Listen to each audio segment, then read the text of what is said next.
Benim ismim Zihni Özaydın, söylediğiniz gibi. Edirneliyim. Edirne'nin Karaağaç Mahallesi vardır. Oradan.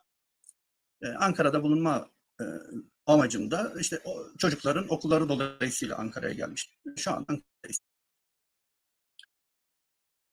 Görebildiğim şuydu. Zazaların kadim bir kültürleri var. Kadim bir coğrafyaları var. Öncelikle bunu ayrı bir yere koymak gerekiyor. Bunu Mirza Bey'e de söylediğim şuydu. Ben yapabilmiş olsam veya toplum gelişmiş olsa önce bir Zaza kütüphanesi oluştururum. Yani benim köyüme, benim kasabama, benim yaşadığım yere göre bir tarih ve coğrafya şuuru ve kültür değil, bütün hepsinin toplandığı ve geçmişi olan, ben aynı zamanda geleneğe inanırım. Yani anlatımları var. Bizimle alakalı olan ise burada bahsedebileceğim şu, kadim coğrafyadan ayrıldıktan sonra Anadolu'nun çeşitli yerlerinde ikamet ediliyor. Ha bu artık uslanmaz olduklarından mı, faydalı olduklarından mı? Sürekli buralarda gezdiriliyorlar. Ondan sonra da Selanik'e gönderiliyorlar. Selanik'te kalacakları yere Vodina diye bir şehir var bugün. O bölge Türk, Yunan, Bulgar vesaire her gelen tarafından ayrı ayrı isimlendiriliyor. Onun için isimler arasında karışıklık olabilir. O dikkatinizden kaçmasın. Yani isimler oldukları mevcut döneme ait. Ancak bilinirse doğru teşhis ediliyor.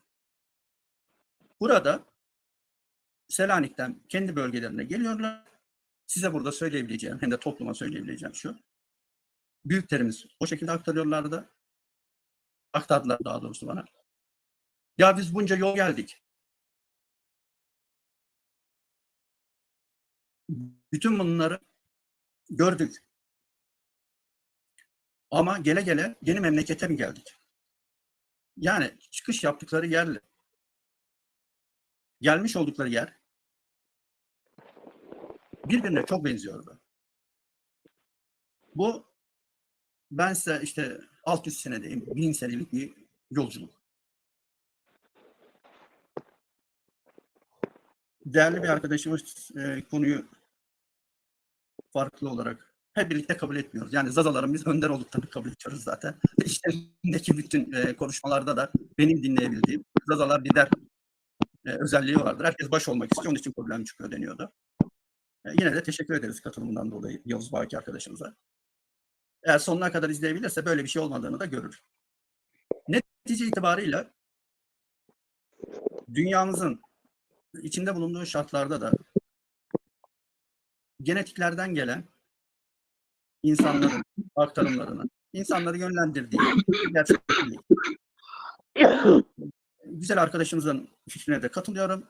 Zazalar lider özelliklidir. Çok kabiliyetli insanlar çıkarmışlardır. Hepsi doğru. Bunu dünya toplumuna, dünya medeniyetine kabul ettirebilecek bir bilgi birikimiyle çıkmakta ben şahsen fayda olduğunu düşünüyorum. Programa da hep birlikte Mirza Bey'in de teklifiyle, siz değerli Muhittin Bey, Ulukan Bey, katılmamızın ve programı yapmamızın amacı da bu. Yani Selanik'te de Zazalar var. Coğrafyayı doğru bir selam mesela çeşitli gruplara da katıldım. Oralarda da gördüğüm zaman her şey iyi güzel gidiyor ama Selanik'te dendiği zaman herhangi birinden bahsederken herkesin tüyleri diken diken oluyor, başlıyorlar Selanik muhabbetine. Tabii ki bu beni incitiyor.